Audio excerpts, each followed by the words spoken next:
And welcome everybody. It's been a long time. I shouldn't have left you without a dope show to listen to. It's the EGlaze Chronicles. It's been over a year and a half since I've done this. No, not a year and a half, a year. See, always exaggerating already. This is the 91st show, and I am so glad. My name is Emmanuel Glaze, aka EGlaze. We shoot this live on the OTV Media Network. And we bring you people where we have healthy conversations too. And this young lady that is coming today, that I have on the show today, I was told you have to talk to her. You have to know her. She does some great things. She's 6'4", and she's a professional volleyball player. Please, everybody, welcome Kaz Brown to the show. I want to make sure we say that right. Kaz, right? Yep, that's right. Kaz Brown, I want to be Kaz. Don't say it correctly. Yeah. Oh no, you got it. How you doing today? I'm doing well. I'm very happy to be here. So thank you for having me. I was reading your background. I got to ask one question. How does somebody from Waterloo, Iowa, get to the University to Kentucky? Because there's a lot of great volleyball in between Iowa and Kentucky. How do you get to the University of Kentucky to play volleyball there? Well, I wanted to get out of Iowa. That was at the top of my list going through my recruiting process. But, when I was taking my visits, I just really fell in love with Kentucky.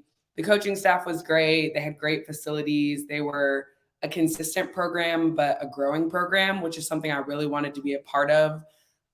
So when I was looking for a school, I wanted to go somewhere where I felt like I could come in and contribute and kind of help establish a culture, which I think I contributed to during my time there. So I don't know. I liked the SEC. I liked the South. I liked everything that Kentucky was able to offer me as a student athlete. So it just kind of was the right fit for me. It's one of those things people always say, like, when you know, and I just kind of had that feeling when I was there. Talking about that, the SEC in itself has got its own, the lure of the SEC between football and basketball and things of that nature. How intense would it get when Kentucky would play a Georgia or another school in the SEC? If I'm not mistaken, you were part of a 3-time championship SEC or 3 times all SEC player. Just about the intensity of the SEC and playing in that conference.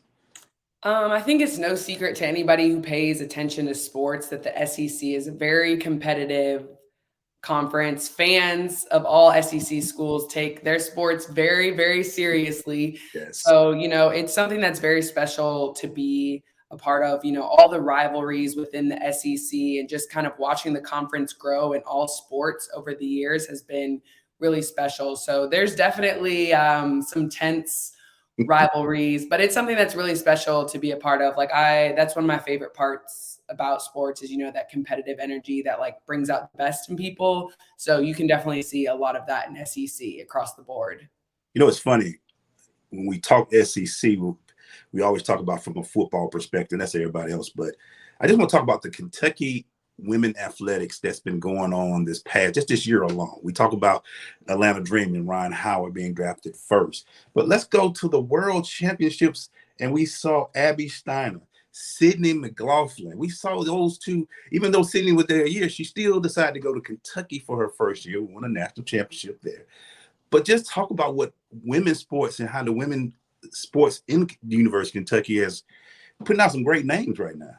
Yeah, absolutely. It was so exciting to watch them do what they do. I mean, they're such high-level athletes, and Kentucky has had a lot of female athletes, especially in the past 5, 10, 15 years, come out and represent on bigger stages. Like you talk about Ryan Howard right now, talk about Sydney McLaughlin, Abby Steiner. These are, household names that come from the University of Kentucky, and I think that has a lot to do with the university, like I said, especially in recent years, really putting back into women's sports. That also says a lot about the fans. They show up for the female athletes at the University of Kentucky, and I think it's something that's continued to grow. So it's really special to be a part of. And at the end of the day, to be a respected female athlete, you have to get the job done. And those 3 athletes you mentioned right there are, exceeding way beyond expectations and some of the best at what they do in their lane. So it's I think Kentucky prepares a lot of athletes to have that sort of success. And I think that's, I was, like I said, looking at the World Championships, and, we covered a dream down here. And I said, well, Ryan, and I got friends too. I got Jody Meeks, who used to play for Kentucky, and some of those guys. And we just talk about the, Big Blue Nation. When you hear that and being able to play for that, how impressive, how big, you talked about the fans, Big Blue Nation. How big is Big Blue Nation? Oh, it's massive. Every time I travel, I've traveled, all over the world. Every time I'm in an airport or I'm traveling, I get a Go Cats, or I get I'm from Lexington, or I'm a Kentucky fan, or something like that. I mean, it's just massive. Kentucky athletics, I think, has been put on a world stage primarily due to the success of the men's basketball program, right? It's an extremely successful, storied program, but now, I think we've got the ability and the reach to say, hey, we're not just a basketball school. When you look at the success that we've had both on the male and female side of things, that, people want to be a part of that. It's something special, and people want to root for that and support that. Let's go back and talk about you a little bit. We talked about you coming from Waterloo, Iowa, but 6'4" is impressive. When did you fall in love with volleyball? Because I knew you was a basketball player as well, but when was volleyball? You knew this is the sport, kind of like the love of hip. When did you fall in love with hip hop? When did you fall in love with volleyball to make it the sport that it is? It's taking you so far in your career. So up until I was about 15, I was pretty like 50-50 split on basketball and volleyball. A lot of people who watched me play both in high school will probably tell you that I was a better basketball player at the time. But I come from a big basketball family. Both my parents played in college. I have two older brothers who played in college. So volleyball, I was kind of the first one in my family to kind of make that my thing. I think that was a big part of the reason I fell in love with it as well. I still love basketball. I just wasn't, it wasn't playing it at a high level wasn't where I was most passionate. And so I would say around my sophomore year, like 15, 16 years old, is when I really fell in love with it. My club team actually won a 16U national championship. Oh, wow. And so that for me is where I kind of was like, okay, I want to do this at a high level. So let me ask that. You just mentioned that a family of basketball players. You say, I'm doing volleyball. I'm sure they were supportive, but were they shocked when you said they that were really supportive? I don't think they were shocked, because you have to understand, like, I had the type of parents that it was silent ride home after a bad game. It was either silent or you were getting cussed out because it was a bad game. Right. So it was nice for me because I was kind of like, they don't know so much about volleyball, not in the same way that they do about basketball. So I was like, okay, I have a little bit of leeway here. But, they were really supportive. Both my parents, like I said, were college athletes. So I think whatever I did, they knew that I was going to pursue it 100%. And that's all that they could ask for me. And to this day, they're still extremely supportive in whatever it is that I want to do. Your parents sound like me. When my daughter played lacrosse, I was like, I don't know much about the sport, but I know certain things. You got to hustle and all that. So I really think I was say, my parents were big on, like, if you're going to do this, you're going to do it. You're going to like put all of your energy and effort and commit to it. And so that was their big thing growing up. And when did you know that you were a D1 type athlete in the sport? Because we always say, usually we know about freshman and sophomore. I know you said you won a 16U, but when did you start seeing the letters and the recruitment? Then when you like, okay, I'm okay, I see my name flowing in a few things.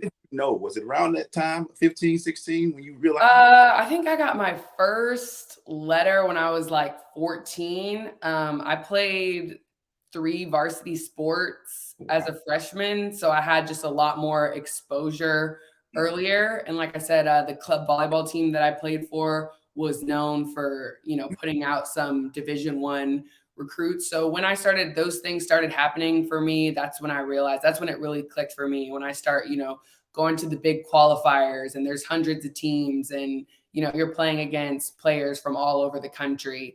And then, as I got older, like end of sophomore, beginning of junior year, my name started to be in those conversations. So I think that's when it really clicked for me that I could do this. Yeah, just imagine, the Texas and Nebraskas and all those are like, Kentucky, how we miss her? Because I know, like you said, you was one of the most popular U16 national championship teams. But let's keep on that same. When you get to Kentucky, when did you realize, oh, this is big time. This is big time volleyball. They play different here. I got to step my game. When did it hit you that, yeah, you got the physical gifts, but that you got to take your game to that next level to play at this level? I think honestly, it happened before preseason even started. So we train all through the summers. And one thing I really like that Kentucky does is they give all the female athletes an option to train together. So you're going through summer workouts with gymnasts, basketball players, soccer players, softball players. And that's when that's what opened my eyes to the world of like Division I athletics, because it's like, I don't want to just be, the best on my team. I want to be the best on all these teams. And you want to, you have the desire to work towards being the best female athlete on campus or things like that. So I remember my freshman year, I was going through summer workouts and I was just kind of like, what did I get myself into? I was like, I was saying to myself, I was on the line getting ready to run. I was like, this is what you chose. This is what you chose. So you need to do it. So that was really before I even stepped foot in the gym for my first college practice. Those summer workouts got me right. I think every athlete that goes in, whatever level you go to, when you hear on the line, it still brings back those memories. Because I can remember, absolutely, coach on the line. It's just absolutely part of it. So you're going through your college career and you're playing and you're doing well in college. And did you ever, I love to ask athletes who do go professional, when did it start saying maybe I can go to another level and go professional? You play overseas professionally, you've been doing it for a few years now. When did that hit and when did that possibility become a reality? I knew a little bit more about playing pro just because Haley Eckerman, another huge name in the volleyball world, is from my hometown.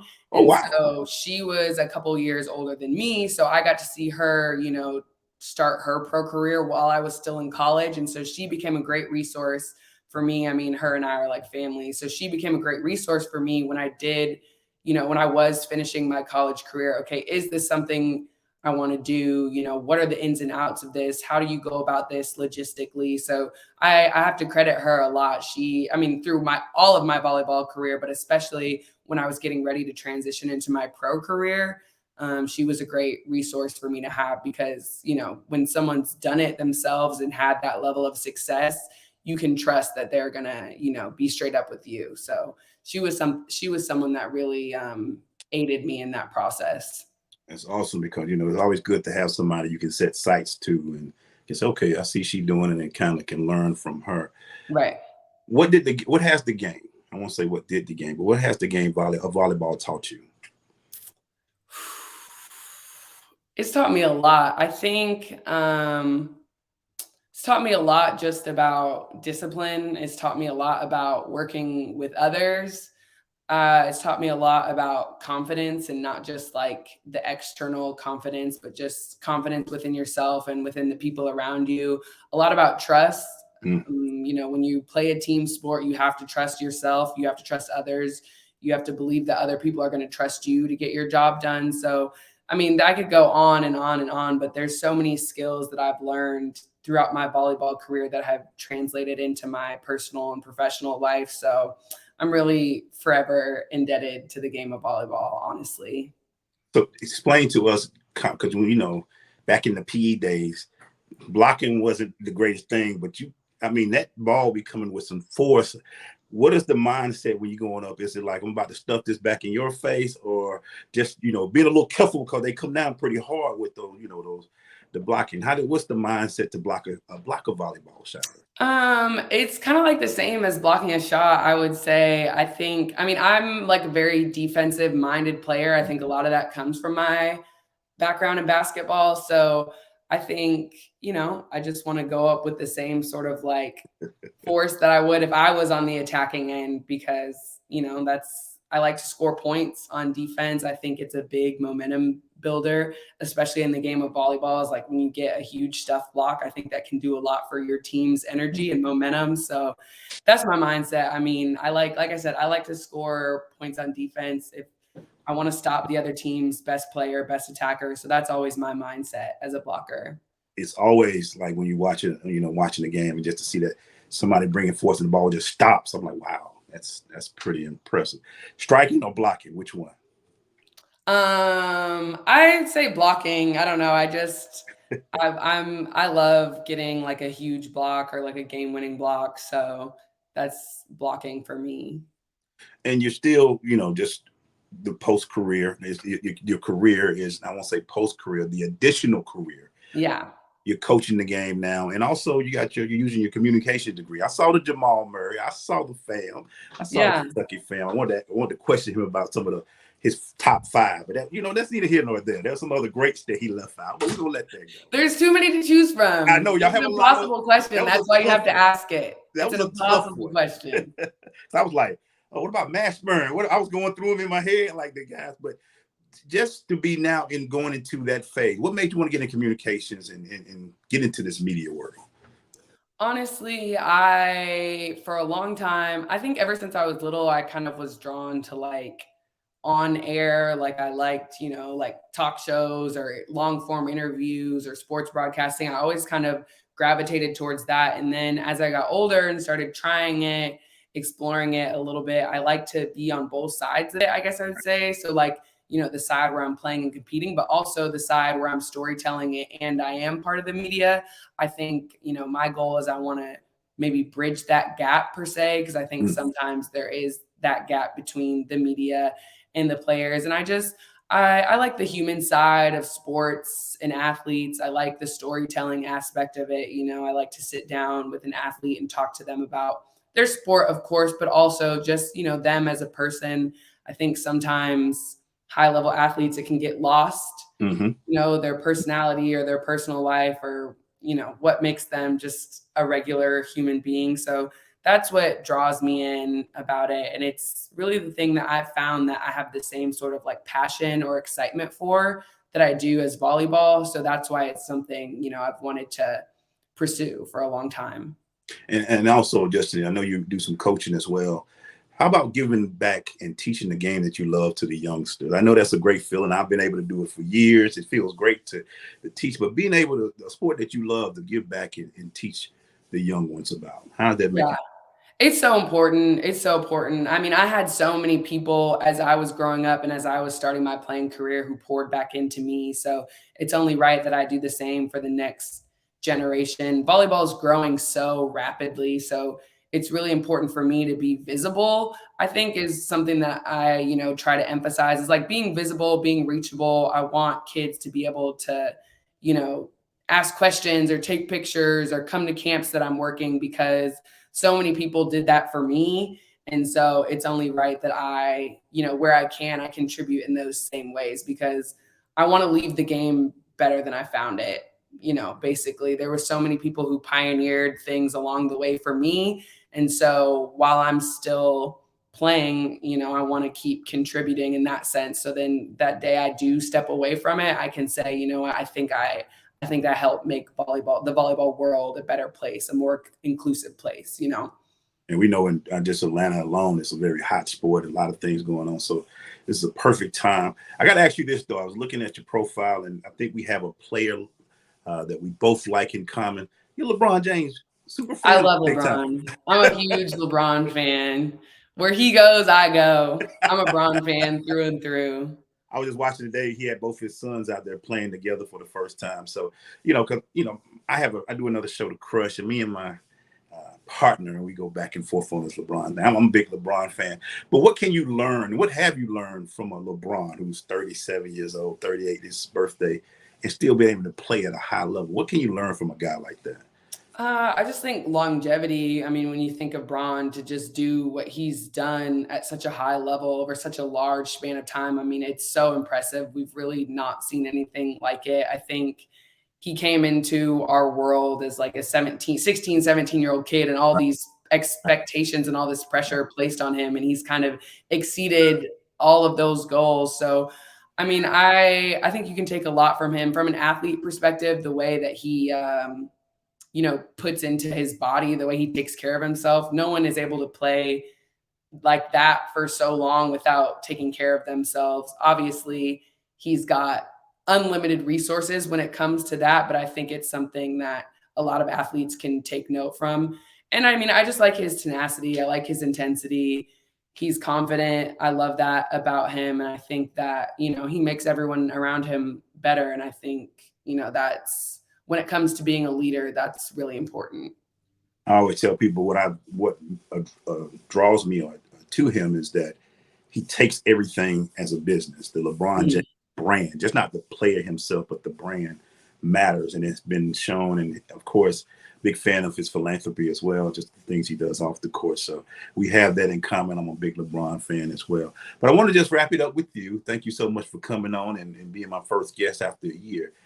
What's next for Kaz? And where can they find that Jamal Murray and future interviews from Kaz? Yeah, so you can find the Jamal Murray interview on my YouTube channel. You can find the YouTube channel via my Twitter or Instagram. So my Twitter is at Kaz Brown 11. My Instagram is at Kaz Brown. So you can find the link to my YouTube channel there and find the full Jamal Murray interview.